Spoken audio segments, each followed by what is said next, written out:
और ये आपका Jain food without onion garlic. Thank you. शुक्रिया।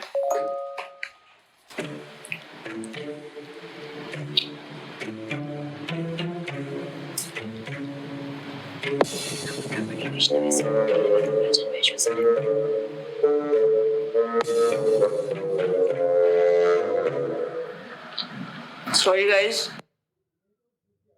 मुझे नहीं पता था कि तुम लोगों में ऐसा कुछ रिचुअल होता है। हाँ, प्रे तो करना चाहिए। हम हमेशा खाने से पहले अल्लाह ताला से प्रे करते हैं। यस, रिचुअल नहीं स्पिरिचुअल। हम ही पहले भगवान को भोग ऑफर करते हैं और उसके बाद प्रे करके खाते हैं। लेकिन तुम्हारा भगवान यहाँ आके कैसे खा सकता है? जैसे वो तुम्हारी दुआ कानों से सुन सकता है, वो वैसे ही यहाँ पर आके खा भी सकता है। भगवान का फॉर्म पर्सनल है। अगर वो कानों से सुन सकते हैं तो मुंह से आके खा भी सकते हैं। उनके कान और मुंह दोनों है। शालिनी, तुम प्रे नहीं करती खाना खाने से पहले? नहीं, लेकिन मेरे चाचा ने एक बार कहा था कि हमको वो गॉड ऑफ फूड को और फार्मर्स को थैंक यू बोलना चाहिए। You mean Annapurna Devi? What? God of food. Yes, हमें उन्हें थैंक करना चाहिए और साथ में फार्मर्स को भी। But I believe in watering the roots. देखो, हम हमेशा क्रिएशन को तो अप्रिशिएट करते ही हैं, लेकिन हम क्रिएटर को ना अप्रिशिएट करना भूल जाते हैं। अभी सोचो, पानी ना हो, हवा ना हो, उपजाऊ मिट्टी या धरती माँ ना हो, तो फार्मर क्या कर लेगा? So I believe that we should be thanking the creator, the lord who is providing us with all the basic necessities. Point. अब तुम किस किस को थैंक करेगा? वैसे भी तुम्हारे 33 करोड़ तो देवी देवता है। बताओ, किस किस को थैंक करेगा तुम? और शालिनी, तुम बताओ, तुम किस गॉड को मानता है? मैं ऐसे किसी गॉड को नहीं मानती, लेकिन I think Shiva is a big god. See, I am very sorry, but आपने अपने वो बड़े भगवान का स्टोरी तो सुना होगा ना, जहाँ वो अपनी मरी हुई वाइफ को शोल्डर पर लेकर पूरे इंडिया का चक्कर लगा रहा है। अब तुम मुझे बताओ, जो गॉड अपनी वाइफ के मरने पे ऐसे कॉमन मैन की तरह रोता है, वो गॉड हो सकता है क्या? अच्छा, maybe I don't know much about this story, but he's very famous and north में तो राम जी भी बहुत फेमस है ना। उनका स्टोरी तो तुमको पता होगा ना, सबको पता है। उनकी वाइफ को रावण ले गया था। हाँ, पता है। अब तुम मुझे बताओ, वो गॉड है? वो अपनी वाइफ को भी अकेला नहीं बचा के ला सकता। उसको अपनी वाइफ को बचाने के लिए भी वानर सेना की हेल्प चाहिए, और उस वानरों को भी तुम पूछता है। I am sorry. और गीता, तुम कृष्ण को मानती हो, और वो तो हर लड़की के साथ रासलीला करते रहते थे। ऐसा कैसा कैरेक्टर है गॉड का जैसे हर लड़की से प्यार हो जाता है? और वो खुद डर के अपना जन्मस्थान छोड़कर चले गए थे। गॉड को कभी डर लगता है क्या? और जिसे खुद डर लग रहा है वो तुम लोगों की हेल्प कैसे करेगा? शिट यार, this is so complicated and confusing. It is confusing because you are following the wrong path. It is very beautiful and sacred. I will show you the right path. Enough, Asifa. I know what you're trying to do. And Shalini, कुछ भी confusing नहीं है. You know what the problem is कि तुझे पता ही नहीं है क्योंकि तूने आज तक शास्त्र ही नहीं पढ़े हैं. तो पता कैसे चलेगा कि क्या सही है और क्या गलत? जन्म कर्म च मे दिव्यम एवं यो वेति तत्वतः त्यक्त्वा देहम पुनर्जन्म नैति मामेति सो अर्जुना। भगवान की लीलाओं को समझना इतना आसान नहीं है। उसके लिए शास्त्रों का अध्ययन करना पड़ता है, और वो भी एक प्रामाणिक गुरु के अंडर रह के उनकी शरण लेके।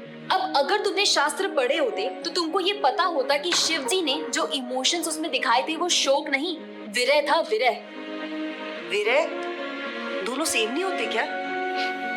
Let's start from the basics. शोक इज मटेरियल एंड विरह इज स्पिरिचुअल। शोक ना दुख की अनुभूति कराता है, whereas जो विरह है उसमें जो सेपरेशन की फीलिंग होती है ना, वो सुख का अनुभव कराती है। भगवान भगवत गीता में ना शोक करने वाले व्यक्ति को मूर्ख बताते हैं। गतासुन अगतासुंश्च नानुशोचन्ति Pandita. A wise man never laments for the living nor for the dead। Bhagavad Gita chapter 2 text 11। अपनों की मौत पे आंसू बहाना शोक है, लेकिन वहीं रामायण देखते देखते जो आंसू निकले ना, वो विरह है, विरह। और ऐसे विरह से हमारा भगवान के प्रति प्रेम बढ़ता है। तो जिस तरह से शिव जी ने विरह को दिखाया था, उसी तरह राम जी भी सीता मैया के जाने के बाद विरह में भटकते हुए रो रहे थे। और यही नहीं, सीता देवी इतनी प्योर है ना कि उन्हें राम जी के अलावा कोई टच भी नहीं कर सकता था। रावण जिनको लेके गया था वो छाया सीता देवी थी, असली सीता देवी तो अग्नि में समा गई थी और वो अग्नि परीक्षा के वक्त बाहर आई थी। और आसिफा, तू क्या बोल रही थी? भगवान राम को अपनी पत्नी को बचाने के लिए वानरों की मदद लेनी पड़ी थी। I mean, God is all powerful, right? हाँ, I mean वो अकेले भी तो मार सकते थे ना। यार शालिनी, अगर तूने कभी रामायण पढ़ी होती तो तुझे पता होता जब खर और दूषण आए थे अपने 15,000 ऐसे दानवों के साथ जो इंसान को खा जाते थे, उन सब के साथ राम जी ने अकेले बिना किसी की हेल्प के उन सब के चिथड़े उड़ा दिए थे। अब ऐसे राम के लिए रावण को मारना मुश्किल है क्या? हाँ, लेकिन बाद में वानरों की हेल्प क्यों ली? उनको अपनी सेवा में लगाने के लिए, उनकी ग्लोरीज बढ़ाने के लिए। अरे उन्होंने तो एक छोटी सी गिलहरी तक को अपनी सेवा में लगा लिया था। What? कभी पढ़ा हो तो पता हो ना। खैर, और हम हनुमान जी की पूजा इसीलिए करते हैं क्योंकि भगवान तक पहुंचने का रास्ता उनके भक्तों की सेवा है। जब भगवान देखते हैं कि मेरे भक्तों का गुणगान हो रहा है या कोई सेवा कर रहा है तो वो बहुत खुश होते हैं। जैसे मैं तेरी मॉम के सामने अगर तेरी तारीफ करूं तो वो खुश होती है ना। पॉइंट। इसी तरह भगवान हमसे खुश होते हैं जब हम उनके भक्तों की सेवा करते हैं, पूजा करते हैं। और रही बात 33 करोड़ देवी देवता की, आसिफा तू मुझे ये बता, what is your favourite genre in movies? Psychological thriller. और शालिनी तेरी? Romantic and comedy. एग्जैक्टली।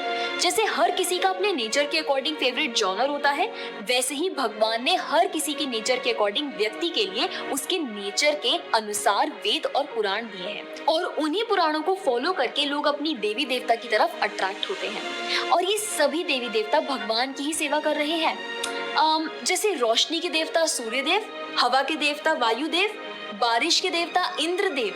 जैसे एक सरकार चलाने के लिए इतनी सारी पोजीशंस होती हैं, वैसे ही इस पूरे ब्रह्मांड को चलाने के लिए अलग अलग देवी देवताओं की जरूरत पड़ती है। तो मतलब वो अपनी पोजीशन का मिसयूज करेंगे, किसी भी लड़की के साथ कुछ भी करेंगे, रास लीला करेंगे। Stop it Asifa, now you are crossing the line. तुझे पता ही क्या है कृष्ण के बारे में? जो लोग बोलते हैं कि कृष्ण करे तो रास लीला है, हम करे तो कैरेक्टर ढीला है, उनको बोलो पहले भागवतम पढ़ लें। ठीक रास लीला से पहले भगवान ने गोवर्धन उठाया था। उनको बोलो पहले जाके गोवर्धन पर्वत उठाए। पैदा होते ही पूतना को मारा था, बच्चे से मच्छर नहीं मारा जाता। When he was crawling, मुख में ब्रह्मांड दिखा दिया था। तू अपने मुंह में अपना ये हौसले ही दिखा दे आसिफा। क्या तुम जानते हो द्वारका में भगवान श्री कृष्ण की 16,108 रानियां थी और सबके अलग अलग महल थे और हर एक महल में श्री कृष्ण सबके साथ होते थे एक ही समय पर। रोज सारी रानियां कृष्ण से खुश थीं और उन सब की जरूरतें कृष्णा पूरी करते थे। क्या किसी नॉर्मल से इंसान के लिए ये सब संभव है? आज के टाइम पे तो एक ही नहीं संभलती, लेकिन उस टाइम सारी रानियां एक दूसरे के साथ खुश थीं और उन्हें खुश कृष्ण रखते थे। क्यों? क्योंकि वो भगवान है।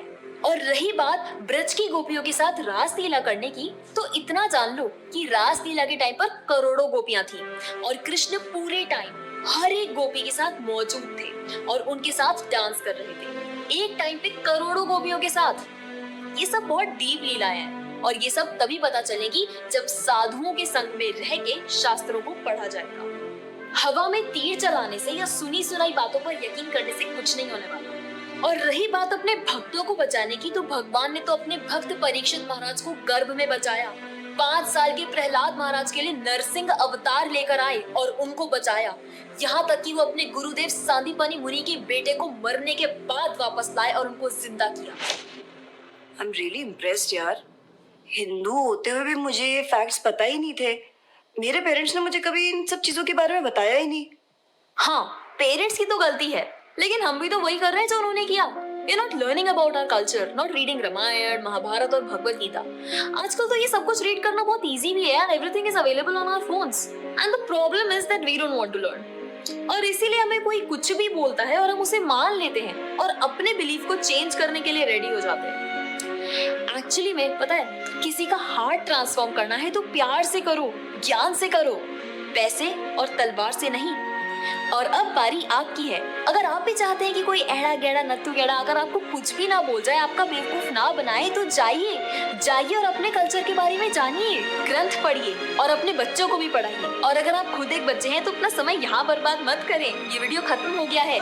जाइए भगवत गीता पढ़िए, थोड़ा पढ़ाई वढ़ाई करिए, भक्त बनिए और फोन चलाना बंद करो। जब देखो मोबाइल में लगे रहते हो। Jokes apart, I think you got the message. तो जितना हो सके अपने ग्रंथ पढ़िए, कल्चर को जानिए और जाकर इस वीडियो को जितना हो सके उतना शेयर करिए, ताकि कोई और लड़का या लड़की इस केरला स्टोरी का शिकार ना बने। Thank you so much for watching. Hare Krishna.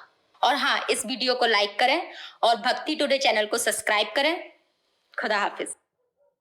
Hare Krishna.